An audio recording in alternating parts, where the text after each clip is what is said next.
कश्मीर समस्या और पटेल।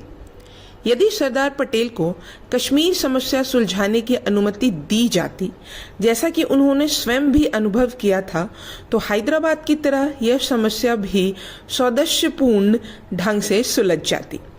एक बार सरदार पटेल ने स्वयं श्री एच.वी. कामत को बताया था कि यदि जवाहरलाल नेहरू और गोपाल स्वामी अयंगर कश्मीर मुद्दे पर हस्तक्षेप ना करते और उसे गृह मंत्रालय से अलग ना करते, तो मैं हैदराबाद की तरह ही इस मुद्दे को भी आसानी से देश हित में सुलझा लेता। उस दिन सरदार पटेल काफी व्याकुल हो गए। वह दिन कोई सामान्य दिन नहीं था।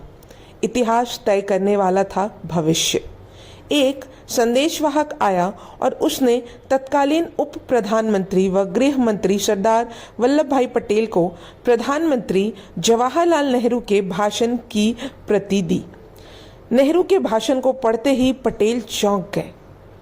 लाल किले पर तिरंगा फहराने के बाद देश के प्रथम प्रधानमंत्री जवाहरलाल नेहरू आकाशवाणी से देश के नाम अपना पहला संबोधन करने जा रहे थे। सरदार पटेल के पास जब आकाशवाणी से प्रसारित होने वाले नेहरू के भाषण की प्रति पहुंची, तब तक काफी देर हो चुकी थी। पटेल ने नेहरू के भाषण में जैसे ही यह पढ़ा कि भारत संयुक्त राष्ट्र की मध्यस्थता में कश्मीर समस्या का समाधान करेगा, वे बेचैन हो गए। उनके सिर पर बल पड़ गए।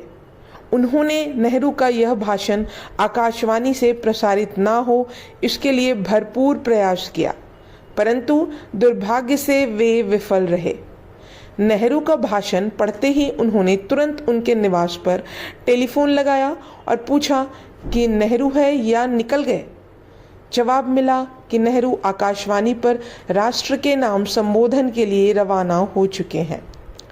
पटेल कुछ देर के लिए निराश हो गए। सोचने लगे अब शायद कुछ नहीं हो सकता, लेकिन सहसा उन्हें लगा कि वे नेहरू के भाषण को जनता के नाम प्रसारित होने से पहले संशोधित करवा सकते हैं। पटेल ने तुरंत आकाशवाणी में फोन घुमाया, लेकिन आकाशवाणी से जवाब मिला कि नेहरू का भाषण प्रसारित हो चुका है। नेहरू के इस भाषण ने सरदार पटेल को विचलित कर दिया।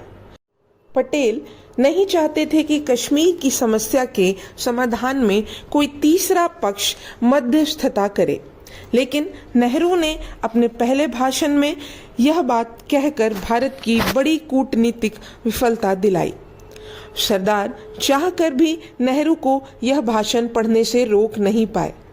काश पटेल सफल होते तो संभवतः आज कश्मीर की समस्या कोई समस्या ही नहीं रहती। नेहरू की वह भूल भारत के लिए आज तक नासूर साबित हो रही है। लौह पुरुष सरदार पटेल कि कश्मीर के बारे में यही सोच थी कि कश्मीर समस्या का समाधान भारत और पाकिस्तान को मिलकर करना होगा। इसमें किसी भी तीसरे पक्ष की मध्यस्थता कभी स्वीकार नहीं होनी चाहिए। पटेल नेहरू के भाषण में यही संशोधन करवाना चाहते थे, परंतु दुर्भाग्य से पटेल लाख कोशिश के बावजूद ऐसा नहीं करवा पाए। यही कारण है कि पाकिस्तान वर्षों तक नेहरू की भाषण की दुहाई देते हुए कश्मीर मुद्दे को द्विपक्षीय नहीं मानता रहा और बार बार संयुक्त राष्ट्र समेत किसी भी तीसरे पक्ष की मध्यस्थता पर जोर देता रहा। हालांकि नेहरू के भाषण के बाद भी कश्मीर समस्या पर शिमला समझौता सहित कई समझौते हुए, परंतु बिगड़ी बात आज तक नहीं बनी है। यह भाग यहीं समाप्त होता है। अब हम अगले भाग में जानेंगे सोमनाथ मंदिर का पुनर्निर्माण। तब तक के लिए धन्यवाद।